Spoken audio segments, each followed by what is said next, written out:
Welcome to city lights. మారుతున్న life style, ఆహారపు అలవాట్లు, పెరుగుతున్న ఒత్తిడి సోరియాసిస్కు ఏ విధంగా కారణమవుతున్నాయి, సోరియాసిస్కు ఎటువంటి చికిత్స అందుబాటులో ఉంది మనకు వివరించడానికి KIMS hospital dermatologist and cosmetologist doctor C Uma మనతో ఉన్నారు. ఆవిడతో మాట్లాడదాం. హలో డాక్టర్ గారు. ఈ మధ్య కాలంలో సోరియాసిస్కి సంబంధించి రకరకాల ట్రీట్మెంట్స్ అందుబాటులోకి వచ్చాయంటే ఈ ట్రీట్మెంట్ తీసుకోండి తగ్గిపోతుంది అలా ఇలా అని. దీనివల్ల జనం చాలా కన్ఫ్యూజ్ అవుతున్నారు. అంటే సోరియాసిస్ అంటే ఎగ్జాక్ట్లీ ఏంటి? సోరియాసిస్ అనేది యాక్చువల్గా it is a skin disease. Actually it effects the skin, joints and other organs. అందుకోసం ఏంటంటే ఇది క్రానిక్ డిసీజ్. పూర్తిగా తగ్గడం అనేది దీంట్లో ఉండదు. ఏ ట్రీట్మెంట్తోనూ లేదు, ఆయుర్వేదిక్ అవ్వండి, యునానీ అవ్వండి, లేకపోతే ఎలోపతిక్ అవ్వండి, దేంట్లో కూడా కంప్లీట్ ట్రీట్మెంట్ అనేది ఉండదు. కానీ ఏంటంటే దీన్ని తగ్గించి దీనికి ఏం వాళ్ళకి వేరేగా ఎఫెక్ట్ అవ్వకుండా, వేరే యాక్టివిటీస్ కానీ నార్మల్ వర్క్ కానీ వాళ్ళకి ఏం హ్యాంపర్ అవ్వకుండా మనం చేయొచ్చు. సోరియాసిస్ను ఎలా గుర్తించాలి, దాని లక్షణాలు ఏ విధంగా ఉంటాయి?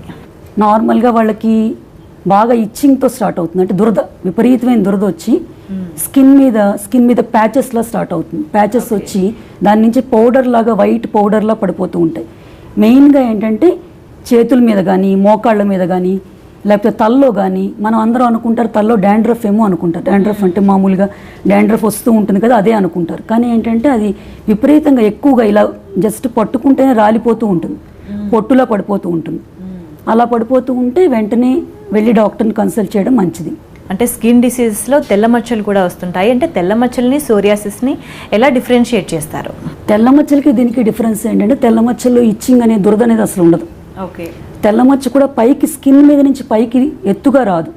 ఇదేంటంటే స్కిన్ మీద ఉత్తి ఫ్లాట్గా ఉండకుండా ఎత్తుగా వచ్చి ప్లాక్ లాగా, ప్లాక్ అంటారు ఇంగ్లీష్లో, ఎత్తుగా వచ్చి దాని మీద నుంచి పొట్టులా పడిపోతూ ఉంటుంది. విపరీతమైన ఇచ్చింగ్ ఉంటుంది. ఇది ఇంకోటి ఏంటంటే ఇంకొక సీజనల్గా, అంటే బాగా వింటర్లో అనుకోండి, బాగా డ్రై క్లైమేట్స్లో ఎక్కువగా వస్తూ ఉంటుంది. అంటే బేసిక్గా సోరియాసిస్ రావడానికి రీజన్స్ ఏముంటాయి? సోరియాసిస్ నార్మల్గా ఫ్యామిలీస్లో ఎక్కువ రన్ అవుతుంది. అంటే హెరిడిటరీ అంటారు కదా, ఒక తండ్రికి తల్లికి ఉన్నా సరే, లేకపోతే తాతలకు ఉన్నా, అలా ఫ్యామిలీస్లో రన్ అవుతూ ఉంటుంది. ఓకే. సో ఒకసారి ఎవరైనా వాళ్ళ ఫ్యామిలీలో వాళ్ళకు ఉంది అంటే స్కిన్ సోరియాసిస్, సో వచ్చే అవకాశం ఎక్కువ. అలా అని చెప్పేసి ఓన్లీ జెనెటిక్గా ఉంటేనే రావాలని ఏం లేదు. జెనెటిక్గా లేకుండా కూడా వస్తుంది. కానీ జెనెటిక్గా ఉన్నప్పుడు ఏంటంటే తొందరగా మేనిఫెస్ట్ అవుతుంది, అంటే ఎర్లీ ఏజ్లో వచ్చేస్తుంది. సో దీనికి ఏంటంటే ఎక్స్ట్రాగా మనకి దెబ్బలు తగలడం కానీ, లేకపోతే ఇన్ఫెక్షన్స్ రావడం కానీ, లేకపోతే ఏదైనా మెడిసిన్స్ యూస్ చేయడం కానీ తొందరగా బయటకు కనిపించే అవకాశం ఎక్కువ. అంటే వంశపారంపర్యంగా వస్తుంది అని అంటున్నారు సోరియాసిస్. అంటే ఆ మనుషులతో ఉండడం వల్ల కానీ, వాళ్ళని ముట్టుకోవడం వల్ల కానీ వ్యాపించే అవకాశం ఉందంటారా? వంశపారంపర్యంగా అంటే వాళ్ళ తల్లిదండ్రులకు ఉంటే వాళ్ళకి రావడం, అంతేగాని ముట్టుకుంటే అంటుకుంటే వచ్చే జబ్బు కాదు ఇది. ఇదేం ఇన్ఫెక్షన్ కాదు. ఓకే. వంశపారంపర్యంగా వాళ్ళకుంటే పిల్లల్లో రావచ్చు. పిల్లల్లో కూడా వాళ్ళకి వంశపారంపర్యంగా లక్షణం ఉంటే వాళ్ళకి ఎక్స్ట్రాగా, అంటే స్ట్రెస్ ఎక్కువైనా, different medicines, depression medicines use చేసినా, లేకపోతే యాంటీ మలేరియల్స్ అంటే క్లోరోక్విన్ మలేరియా ట్రీట్మెంట్ వాడతారు, లేకపోతే సైకియాట్రిక్ మెడిసిన్స్ వాడతారు, లేకపోతే కొన్ని ఇన్ఫెక్షన్స్, సివియర్ ఇన్ఫెక్షన్స్ వస్తాయి, బ్యాక్టీరియల్ ఇన్ఫెక్షన్స్, అవన్నీ థ్రోట్ ఇన్ఫెక్షన్ ఇలా వచ్చినప్పుడు వాళ్ళకి ఎప్పుడైతే స్ట్రెస్కి బాగా లోన్ అవుతారో అలాంటప్పుడు తొందరగా వచ్చే అవకాశం ఉంటుంది. ఏదైనా దెబ్బలు తగిలినప్పుడు కూడా, లేకపోతే వ్యాక్సినేషన్ తీసుకుంటారు, కొంతమంది వ్యాక్సిన్స్ తీసుకుంటారు, వాళ్ళకి టెండెన్సీ ఉన్న వాళ్ళకి జెనెటిక్గా బ్యాక్గ్రౌండ్ ఉండి అప్పుడు పైన ఇన్ఫెక్షన్స్ కానీ, లేకపోతే దెబ్బలు తగలడం కానీ, సివియర్ యాక్సిడెంట్స్ అవ్వడం కానీ, సివియర్ హెడ్ ఇంజరీస్ అవ్వడం, లేకపోతే హార్ట్ ఆపరేషన్స్ కానీ, ఏదైనా స్ట్రెస్ అలా ఉన్నప్పుడు ఇది బయటపడే అవకాశం ఎక్కువ. ఈ సోరియాసిస్ అనేది ఎవరిలో ఎక్కువగా వస్తుంది? అంటే పర్టికులర్ ఏజ్ గ్రూప్ ఏదైనా ఉందా? అంటే నార్మల్గా ఇది 2 టైప్స్ ఆఫ్ సోరియాసిస్ అంటాం, 2 టైప్స్. అది బిఫోర్ 40 ఒకటి, ఆఫ్టర్ 40. అంటే 40 ఏళ్ళ లోపల వచ్చిన వాళ్ళకి ఎక్కువగా మీకు జెనెటిక్ టెండెన్సీ ఎక్కువ కనిపిస్తుంది. వాళ్ళకి ఎర్లీగా వచ్చేయడం, అంటే వితౌట్ ఎనీ ఇంజురీ. నేను చెప్పాను కదా, ఇంజురీతో రావచ్చు, దెబ్బలు తగిలితే రావచ్చు, వ్యాక్సినేషన్, ఇవన్నీ కారణాలు లేకుండా కూడా బయటపడుతుంది. అది ఎక్కువగా జెనెటిక్ టెండెన్సీ ఉన్న వాళ్ళకి. 40 ఏళ్ళ తర్వాత వచ్చే వాళ్ళకి నార్మల్గా జెనెటిక్ టెండెన్సీ ఎక్కువ ఉండదు. వాళ్ళకి ఆల్రెడీ వాళ్ళు చాలా స్ట్రెస్ఫుల్ ఎన్విరాన్మెంట్లో బతికినా అలా ఉన్న వాళ్ళకి ఎక్కువగా, లేకపోతే ఎక్కువ మెడిసిన్స్ వాడుతూ ఉంటారు. హైపర్ టెన్షన్ ఉందని, లేకపోతే డయాబెటీస్ ఉందని, చాలా మెడిసిన్స్ వాడడం మూలాన కూడా అలా వచ్చే అవకాశం ఎక్కువ ఉంటుంది. సోరియాసిస్ ఒకసారి వచ్చిందంటే పూర్తిగా తగ్గదు అని అంటుంటారు. ఎందుకు అలా జరుగుతుంది? ఎందుకలా అంటే ఇది ఇమ్యూన్ సిస్టమ్ని ఎఫెక్ట్ అవుతుంది. అంటే లోపల మన వ్యాధి నిరోధక శక్తి ఉంటుంది కదా, దాంట్లో కొన్ని types of cells, T cells, B cells అని ఉంటాయి. ఆ సెల్స్ని ఎఫెక్ట్ అవ్వడం మూలాన అది అలా ప్రొలిఫరేట్ అవుతూనే ఉంటుంది. దానికి ఒక ఎండ్ పాయింట్ అనేది ఉండదు. అది ఒకసారి ఇమ్యునలాజికల్ సిస్టమ్ స్టిమ్యులేట్ అయిపోతే అది అలాగా టీ లింఫోసైట్స్ అలాగా ఎక్కువ రిప్లికేట్ అవ్వడం వలన అది అలా ప్రాసెస్ అవుతూనే ఉంటుంది. ఓకే, దాన్ని మనం హ్యాంపర్ చేయడానికి ఇప్పుడే న్యూ ట్రీట్మెంట్స్ వచ్చాయి. ఈ సోరియాసిస్ రాకుండా ఎటువంటి జాగ్రత్తలు తీసుకోవాలంటారు? సోరియాసిస్ రాకుండా ఉండాలి ఈవెన్ దో జెనెటిక్ టెండెన్సీ ఉన్నా సరే అంటే వాళ్ళు స్ట్రెస్ నుంచి పూర్తిగా దూరంగా ఉండాలి. అంటే నార్మల్గా టైప్ ఏ పర్సనాలిటీస్, టైప్ బి పర్సనాలిటీస్ అంటాం. టైప్ ఏ వాళ్ళు దేన్నైనా సరే ఎక్కువగా తీసుకుంటారు, టెన్షన్ ఎక్కువ తీసుకుంటారు. వర్క్లో కూడా వాళ్ళు మెడిటేషన్ చేయడం అని, వాళ్ళు టెన్షన్స్ ఎక్కువ తీసుకోకుండా, అంటే 2 రకాల మనుషులు ఉంటారు కదా, దాన్ని స్ట్రెస్ఫుల్గా ఉన్నా దాన్ని స్ట్రెస్ తీసుకోరు కొంతమంది ఎక్కువ స్ట్రెస్ తీసుకుంటారు. అలా స్ట్రెస్ అస్సలు తీసుకోకూడదు. స్ట్రెస్ తీసుకోకుండా ఉంటే 60% వరకు అవాయిడ్ చేయొచ్చు. ఓకే, ఇంకా ఇన్ఫెక్షన్స్ రాకుండా చూసుకోవడం, దెబ్బలు తగలకుండా చూసుకోవడం, మెడిసిన్స్ వాడేటప్పుడు కూడా ఎంతవరకు వాడాలో అంతవరకునే వాడడం, అలా చేస్తే కూడా చాలా వరకు అవాయిడ్ చేయొచ్చు. స్ట్రెస్ లెవెల్స్ ఎక్కువగా ఉన్నప్పుడు సోరియాసిస్ తీవ్రత కూడా ఎక్కువ అవుతుంది అని అంటుంటారు. అంటే జనరల్గా స్ట్రెస్ ఉన్నప్పుడు బాడీలో ఏం జరుగుతుంది? కెమికల్గా బీటా ఎండార్ఫిన్ అనే ఒక హార్మోన్ రిలీజ్ అవుతుంది. రిలీజ్ అయ్యి అక్కడి నుంచి సబ్స్టెన్స్ పి అని ఒకటి వస్తుంది. ఓకే, అది వచ్చిన వలన ఆ లీజన్స్లో ఎక్కడైతే మనకు సోరియాసిస్ ఎఫెక్ట్ అవుతుందో ఆ లీజన్స్లో, అంటే స్కిన్ మీద ఎఫెక్ట్ అవుతుంది. స్కిన్ మీద ఎఫెక్ట్ అవుతుంది కాబట్టి కెరటినోసైట్స్ అనే ఒక సెల్స్ ఉంటాయి. ఆ సెల్స్ ఏంటంటే విపరీతంగా ప్రొలిఫరేట్ అయిపోతాయి, అంటే ఎక్కువ ప్రొలిఫరేట్ అయిపోతాయి. నార్మల్గా ఒక 10 సెల్స్ ఉన్నాయనుకోండి, దీంట్లో మిలియన్స్ ఆఫ్ సెల్స్ వచ్చేస్తాయి. ఓకే, అలా మిలియన్స్ ఆఫ్ సెల్స్ వచ్చేసిన వల్ల హైపర్ ప్రొలిఫరేషన్ అంటారు దీన్ని. దాంతో స్కేలింగ్ అది వచ్చి ఎక్కువగా ప్రొలిఫరేట్ అయిపోయి అది కింద పడిపోతుంది పొట్టులాగా. ఓకే, నార్మల్గా ప్రతి వాళ్ళకి కూడా 28 డేస్ పడుతుంది, 28 రోజుల్లో స్కిన్ రీజువనేట్ అవుతూ ఉంటుంది. కానీ వీళ్ళకి 4 డేస్లోనే అయిపోతూ ఉంటుంది. ఎక్కువ వచ్చేస్తూ ఉంటాయి, లేయర్స్ వచ్చేస్తూ ఉంటాయి. సో అలా అవ్వడం వలన పొట్టులా పడిపోతుంది మొత్తం. అంటే సోరియాసిస్కి చికిత్స కంప్లీట్ క్యూర్ లేదు అని అన్నారు. అంటే కిమ్స్లో ఎటువంటి చికిత్స అందుబాటులో ఉంది సోరియాసిస్కి? సోరియాసిస్కి కొత్తగా మేము ఏం చేస్తున్నామంటే వాళ్ళకి బ్లడ్ తీసుకుని దానికి ప్లేట్లెట్స్ రిచ్ ప్లాస్మా అని పిఆర్పి అంట. నార్మల్గా మనకు డెంగ్యూ ఫీవర్ వచ్చిన వేరే ఫీవర్స్కి అలాగే బ్లడ్ తక్కువైన వాళ్ళకి స్పెసిఫిక్గా వైట్ బ్లడ్ అని ఎక్కిస్తాం. అలాగే దీంట్లో కూడా వైట్ బ్లడ్ తయారు చేసి వైట్ బ్లడ్లో మనకు కావాల్సిన ఇన్ఫ్లమేటరీ ఫ్యాక్టర్స్ అని ఉంటాయి కొన్ని, ఇంటర్ఫెరాన్స్ అవన్నీ స్పెసిఫిక్గా వాటిని తయారు చేసి ఎక్కడైతే లీజన్స్ ఉన్నాయో అక్కడ ఇంజెక్ట్ చేయడం వలన కూడా మనం ఇలాంటి సోరియాసిస్ని కంట్రోల్ చేసే అవకాశం ఎక్కువగా ఉంటుంది. అంటే రెమిషన్స్, అంటే కొన్నాళ్ళ పాటు వాళ్ళకి ఫ్రీ సోరియాసిస్ చేయొచ్చు. అలా మళ్ళీ రిపీట్ చేస్తూ ఉండాలి, ఎవ్రీ 6 months, ఎవ్రీ 1 year అలా రిపీట్ చేస్తూ ఉంటే సో లైఫ్ లాంగ్ దీన్ని అసలు లేకుండా కూడా చేయొచ్చు. అంటే మారుతున్న వాతావరణాన్ని బట్టి సోరియాసిస్ తీవ్రత ఎక్కువ తక్కువ అవుతుంటుంది. అంటే కొంతమందికి వింటర్లో ఎక్కువ అవుతుంది, కొంతమందికి సమ్మర్లో ఎక్కువ అవుతుంది అని అంటుంటారు. ఎందుకు అలా డిఫరెన్స్? నార్మల్గా డ్రై క్లైమేట్స్లో ఎక్కువ అవుతుంది, అంటే వింటర్ సమ్మర్ అని కాదు. ఓకే, యాక్చువల్గా ఇక్కడ వింటర్లో మనకి హైదరాబాద్ అట్మాస్ఫియర్లో డ్రై క్లైమేట్స్ కాబట్టి, అంటే స్వెట్టింగ్ ఎక్కువ ఉండదు కాబట్టి ఎక్కడైతే డ్రై క్లైమేట్స్ ఎక్కువ ఉంటాయో ఏ సీజన్లో ఎక్కువ ఉంటాయో ఆ సీజన్లో ఎక్కువ అయ్యే అవకాశం ఉంటుంది. హ్యూమిడిటీ అంటే బాగా చెమట పట్టి తడితడిగా ఉంటే గుడ్ ఫర్ సోరియాసిస్. అంటే మారుతున్న ఆహారపు అలవాట్లు కూడా సోరియాసిస్ ఎక్కువ అవడానికి కారణమవుతున్నాయి అనుకోవచ్చా? నార్మల్గా ఆహారం డైట్ అంత పెద్దగా రోల్ దీంట్లో లేదు. ఓకే, కొన్ని అంటే మనం విటమిన్ ఏ రిచ్ ఫుడ్ అంటే ఫిష్ ఆయిల్స్ తర్వాత అవి ఎక్కువ తీసుకుంటే కూడా దీన్ని తక్కువ చేయొచ్చు. ఎక్కువ తినేవాళ్ళకి విటమిన్ ఏ రిచ్ ఫుడ్ ఎక్కువ తినేవాళ్ళు సోరియాసిస్ రాకుండా చేయొచ్చు. కుటుంబంలో ఫాదర్కి మదర్కి ఇద్దరికి సోరియాసిస్ ఉన్నప్పుడు వాళ్ళ పిల్లలకి రాకుండా ఎటువంటి జాగ్రత్తలు తీసుకోవాలంటే వ్యాక్సిన్స్ లాంటివి ఏమైనా ఉన్నాయా? పిల్లలకి రాకుండా ఉండాలంటే ఓన్లీ ఎన్విరాన్మెంటల్ ఫ్యాక్టర్స్, అంటే జెనెటిక్ దాన్ని ఏం చేయలేము మనం. ఓకే, ఒకసారి జెనెటిక్ బ్యాక్గ్రౌండ్ ఉంటే వాళ్ళు స్ట్రెస్ లేకుండా చూసుకోవడం, ఇన్ఫెక్షన్స్ రాకుండా చూసుకోవడం, దెబ్బలు తగలకుండా చూసుకోవడం, ఇవే మంచిది. ఓకేనంటే కొన్ని రకాల మెడిసిన్స్ వాడడం వల్ల కూడా సోరియాసిస్ వస్తుంది అని అంటున్నారు. అంటే బేసిక్గా ఎటువంటి మెడిసిన్ వల్ల సోరియాసిస్ వస్తుంది? నార్మల్గా మనం సైకియాట్రిక్ మెడిసిన్స్ ఎక్కువగా, అంటే డబుల్ వర్డ్ అనమాట. ఇదేంటంటే అసలు మెడిసిన్స్ ఇలా సైకియాట్రిక్ వచ్చినప్పుడే ప్రాబ్లం వచ్చినప్పుడే ఎక్కువ అవుతుంది. అలానే మళ్ళీ సైకియాట్రిక్ మెడిసిన్స్ లిథియం అని ఒక మెడిసిన్ ఉంది, దానికి ఎక్కువ వాడుతూ ఉంటారు డిప్రెషన్కి. ఆ వాడే మెడిసిన్ మూలాన కూడా వచ్చే అవకాశం ఉంటుంది. తర్వాత యాంటీ మలేరియల్స్, మలేరియా వచ్చినప్పుడు వాడతాం క్లోరోక్విన్ అని, అది కూడా ఎక్కువ వాడడం మూలాన కూడా వచ్చే అవకాశం ఎక్కువ ఉంటుంది. అంటే ఎక్కువగా చెమట వచ్చే వాళ్ళలో కూడా సోరియాసిస్ వచ్చే అవకాశం ఉందంటారా? చెమట పట్టడం అంటే హ్యూమిడిటీ ఎక్కువ ఉంటుంది. హ్యూమిడిటీ ఎక్కువగా ఉన్నప్పుడు ఎక్కువ రాదు. ఎక్కువ డ్రైగా ఉండేవాడికి బాగా డ్రై అయిపోతూ ఉంటారు చాలామంది, పొడిబారిపోతుంది, చర్మం పొడిబారిపోతే ఎక్కువ వచ్చే అవకాశం ఉంటుంది. అంటే చర్మం డ్రైగా అవ్వడం కానివ్వండి, దురద కానివ్వండి, అంటే ఇలా జరగడం కాకుండా సోరియాసిస్లో ఏమైనా రకాలు ఉన్నాయా? అంటే సోరియాసిస్లో రకాలు ఎలా చేశారంటే మొత్తం బాడీ అంతా ఎఫెక్ట్ అవుతుందా అంటే సైట్స్ ఒక ఓన్లీ హెడ్ మీద ఎఫెక్ట్ అవుతుందా లేకపోతే చేతులు కాళ్ళు ఎఫెక్ట్ అవుతాయి అలా దాన్ని బట్టి కూడా డిఫరెంట్గా నేమ్స్ పెట్టారు. అంటే తల మీద ఒకటే ఎఫెక్ట్ అవుతాయి స్కాల్ప్ సోరియాసిస్ అని, అందరికీ అన్నీ ఎఫెక్ట్ అవ్వవు, ఓన్లీ తలకే పరిమితమై ఉండిపోతుంది, అంటే జుట్టులో మొత్తం ఉంటుంది.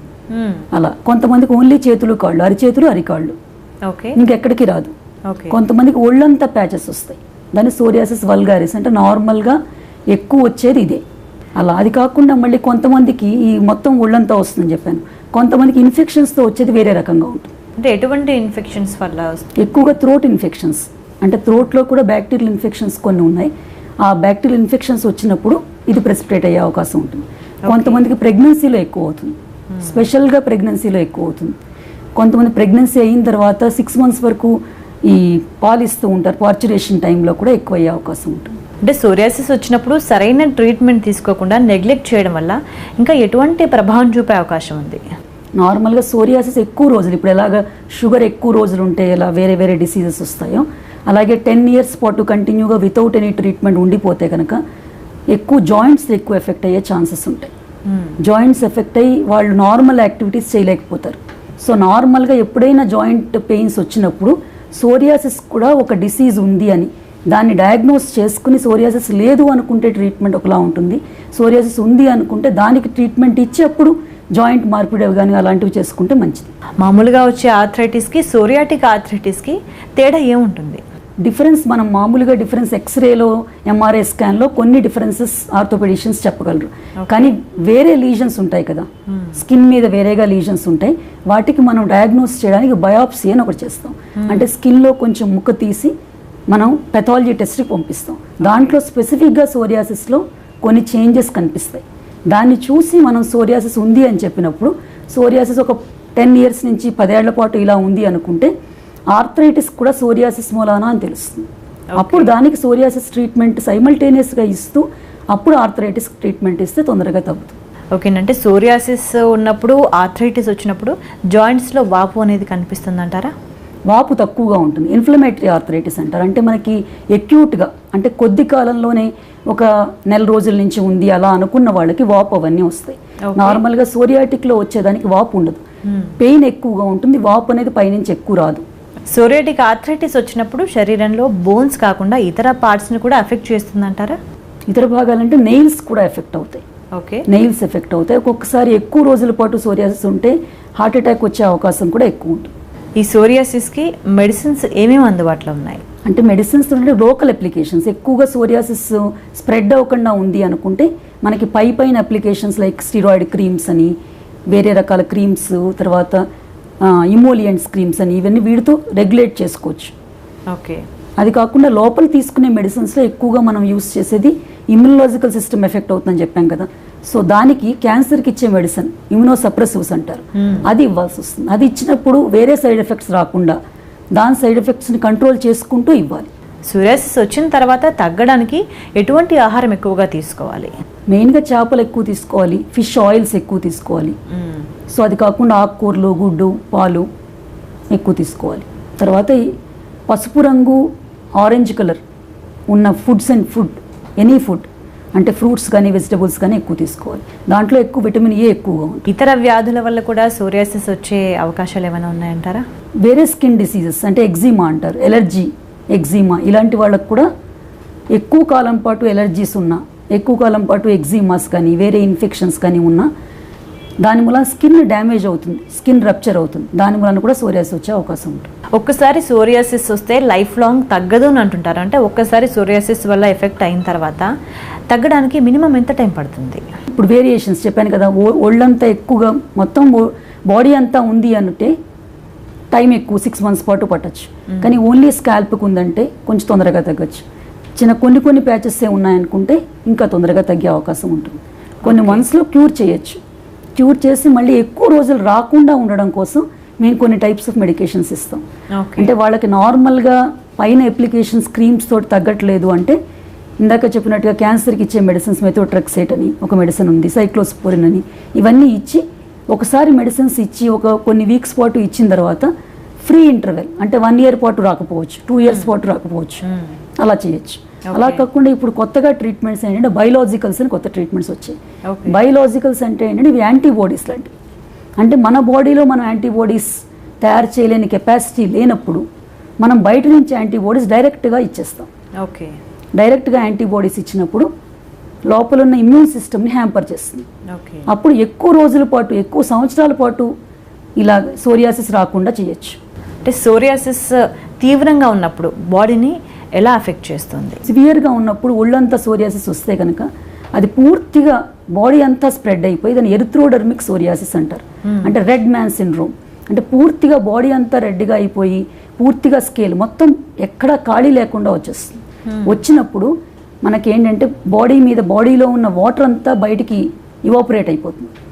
అది హార్ట్ మీద కానీ వేరే జాయింట్స్ మీద కానీ వేరే లంగ్స్ వేరే ఆర్గన్స్ మీద ఎఫెక్ట్ అయ్యే ఛాన్సెస్ ఉన్నాయి. ఒక్కొక్కసారి సివియర్ కేసెస్లో సరిగ్గా ట్రీట్మెంట్ ఇవ్వకపోతే డెత్ కూడా వచ్చే అవకాశం ఉంది.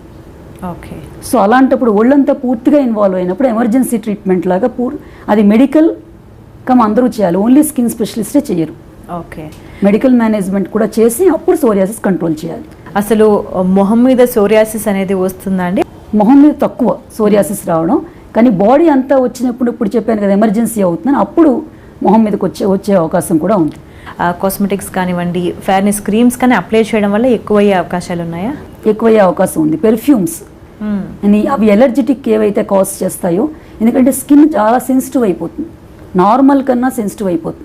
అందుకోసం మనం ఇచ్చే క్రీమ్స్లో కూడా ఓన్లీ మెడికేటెడ్ క్రీమ్స్ తప్ప నార్మల్గా బజార్లో వచ్చేవన్నీ యూజ్ చేయకూడదు. యూజ్ చేస్తే ఎక్కువయ్యే అవకాశం ఉంటుంది. ఈ మధ్య కాలంలో సోరియాసిస్కి homeopathy, ayurvedic and Unani medicines వల్ల పూర్తిగా తగ్గుతుంది అని చెప్తున్నారు కొంతమంది.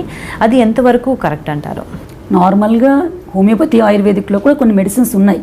అది కొంతవరకునే క్యూర్ అవుతుంది. కంప్లీట్గా సోరియాసిస్ క్యూర్ అయ్యే అవకాశం ఏ మెడిసిన్లోనూ లేదు. కానీ యునానీ మెడిసిన్స్ వాళ్ళందరూ ఏంటంటే లోపలికి ఇచ్చే మెడిసిన్స్ కొన్ని వాళ్ళు పేర్లు లేకుండా ఇస్తూ ఉంటారు. వాళ్ళు స్టిరాయిడ్స్ అవి కలిపేసి కొన్ని క్రీమ్స్ తయారు చేసి కొన్ని లోషన్స్ తయారు చేసి ఇస్తూ ఉంటారు. దాంతో వాళ్ళు అప్లై చేయగానే వెంటనే తగ్గిపోయిందని చెప్పేసి వాళ్ళు కంటిన్యూ చేస్తూ ఉంటారు ట్రీట్మెంట్. అలా చేయడం వలన వాళ్ళు ఎక్కువ స్టిరాయిడ్స్ యూస్ చేయడం వలన స్కిన్ కూడా సెన్సిటివ్ ఎక్కువ అయిపోయి సో మళ్ళీ సోరియాసిస్ ఫ్లేర్ అప్ అయ్యే ఛాన్సెస్ ఎక్కువ ఉంటాయి. సోరియాసిస్ ఒకసారి వచ్చి తగ్గింది అనుకున్న తర్వాత మళ్ళీ రాకుండా ఉండాలంటే ఎటువంటి జాగ్రత్తలు తీసుకోవాలి? ఒకసారి వచ్చి తగ్గిపోయింది, పూర్తిగా తగ్గిపోయింది అనుకుంటే వాళ్ళకి డ్రై స్కిన్ లేకుండా చూసుకోవాలి. ఎప్పుడు జీవితకాలం వాళ్ళు డ్రై లేకుండా ఎప్పుడు ఇమోలియంట్స్ కానీ మాయిశ్చరైజర్ క్రీమ్స్ ఉంటూ ఉంటాయి. అది ఓన్లీ డాక్టర్ సజెస్ట్ చేసినవి యూస్ చేస్తే మంచిది. అది వాళ్ళు ఎక్కువ యూస్ చేస్తూ ఉండడం, వాళ్ళు వేరేగా ఇన్ఫెక్షన్స్ అవి తొందరగా రాకుండా, దెబ్బలేం తగలకుండా, వాళ్ళు స్ట్రెస్ ఎక్కువ పడకుండా అలా ఉంటే నార్మల్గా మెడిసిన్స్ తక్కువగా యూస్ చేస్తూ కొబ్బరి నూనె చాలా మంచిది. యూస్ చేయడం కొబ్బరి నూనె చాలా మంచిది. అలాగే లిక్విడ్ పారాఫిన్ అని ఒకటి దొరుకుతుంది, పారాఫిన్ ఆయిల్ అని చెప్పేసి. అది నార్మల్గా చాలా డీప్గా పెనిట్రేట్ అవుతుంది. ఓకే. వేరే పెర్ఫ్యూమ్డ్ ఆయిల్స్ అలాంటివన్నీ యూస్ చేయడం కన్నా కొబ్బరి నూనె చాలా మంచిది. అది ఎక్కువగా డీప్గా ఎప్పుడైతే డీప్గా పెనిట్రేట్ అవుతుందో మనకి డ్రైనెస్ కూడా బాగా తొందరగా తగ్గే అవకాశం. అంటే ఈ సోరియాసిస్ అనేది చిన్న పిల్లల్లోకి వచ్చినప్పుడు పెద్దవాళ్ళకి ఇచ్చే ట్రీట్మెంట్ ఇస్తారా, లేకపోతే వాళ్ళకి ఏమైనా ప్రత్యేకమైన ట్రీట్మెంట్ ఉంటుందా? నార్మల్గా చిన్నపిల్లల్లో సోరియాసిస్ రావడం అనేది కొంచెం తక్కువ. ఓకే. కొంచెం ఎక్కువగా మన ఇండియన్ దీంట్లో కూడా నార్మల్గా టీనేజ్ పీపుల్లో ఎక్కువ వస్తుంది. ఓకే. టీనేజ్ పీపుల్లో వాళ్ళకి స్ట్రెస్ అక్కడి నుంచి స్టార్ట్ అవుతుంది కూడా అక్కడి నుంచి ఎక్కువ వస్తుంది. చిన్నపిల్లల్లో వచ్చే అవకాశం నార్మల్గా జెనెటిక్ టెండెన్సీ ఉన్న వాళ్ళకైతే చిన్నపిల్లల్లో వచ్చే అవకాశం ఉంటుంది.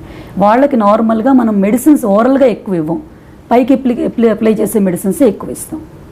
ఓరల్గా ఇచ్చే మెడిసిన్స్ అన్నీ ఎక్కువ సైడ్ ఎఫెక్ట్స్ ఎక్కువ ఉంటాయి కాబట్టి అది ఇవ్వకుండా కొంచెం కంట్రోల్ చేస్తూ లోకల్ మెడికేషన్స్తో చేస్తాం. సోరియాసిస్ వచ్చిన వాళ్ళు చాలా వరకు డిప్రెషన్కి గురవుతుంటారు. వాళ్ళకి ఏం చెప్తారు మీరు? వాళ్ళకి కౌన్సిలింగ్ చేయాలి. వాళ్ళకి ఈ సోరియాసిస్ అనేది లైఫ్ లాంగ్ ఉన్నా దీన్ని కంట్రోల్ చేసుకోవచ్చు. దీనికి ఎవరికి కనిపించకుండా, చాలామంది ఎక్కువగా స్కిన్ లీజన్స్ పైకి కనిపిస్తూ ఉంటాయని అందరి మధ్యలోకి రారు. అలా కాకుండా దీన్ని కంట్రోల్ చేసుకుంటే మీకు లైఫ్ లాంగ్ ఇది లోపల సోరియాసిస్ అనేది ఎప్పుడైనా ఫ్లేర్ అప్ అవ్వచ్చు, కానీ మధ్యలో దానికి ఫ్లేర్ అప్ అయినా ఎక్కువ రోజులు ఇది రాకుండా చేయడం కోసం కంట్రోల్ చేసుకోవచ్చు అనే కౌన్సిలింగ్ ట్రీట్మెంట్ తీసుకుంటే వాళ్ళకి కంట్రోల్ అయ్యే అవకాశం ఎక్కువగా ఉంటుంది. అంటే సోరియాసిస్ ఉన్న వాళ్ళకి ఫైనల్గా ఏం చెప్తారు? కానీ సోరియాసిస్ ఏంటంటే కంక్లూజన్లో చెప్పేది, సోరియాసిస్ అనేది వెరీ క్రానిక్ డిసీజ్, అంటే చాలా రోజుల నుంచి ఈ డిసీజ్ ఉంటుంది. అలా అని చెప్పేసి దీని గురించి ఎక్కువగా చింతించడం కానీ ఎక్కువగా డిప్రెస్ అవ్వడం కాకుండా వెంటనే డాక్టర్ని కన్సల్ట్ చేసి దాని డయాగ్నోసిస్ సోరియాసిస్సా లేకపోతే వేరే ఏదన్నా డిసీజెసా అని చెప్పి దాన్ని కంక్లూడ్ చేసుకుని ఫస్ట్ డయాగ్నోస్ చేసుకుని ట్రీట్మెంట్ తీసుకుంటే చాలా. ఓకే అండి, మరి సోరియాసిస్ గురించి మాకు తెలియని చాలా విషయాలు చెప్పారు. Thank you so much. Thank you.